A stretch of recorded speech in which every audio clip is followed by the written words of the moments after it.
మన కోసం తపన పడ్డ వ్యక్తులకి వారి కుటుంబాలకి అండగా ఉండాలి.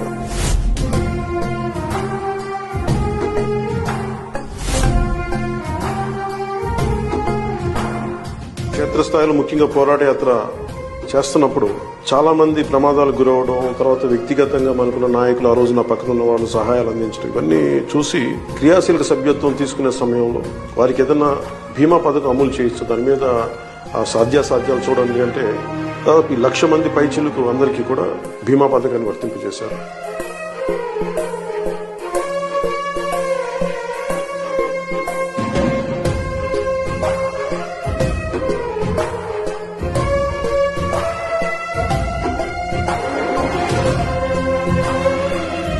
ప్రతి నియోజకవర్గంలో కూడా జన సైనికులు, వీర మహిళలు, జనసేన నాయకులు ప్రతి ఒక్కరు ముందుండి ఈ ప్రోగ్రాంని విజయవంతం చేయవలసింది మనస్ఫూర్తిగా మిమ్మల్ని కోరుకుంటున్నాను.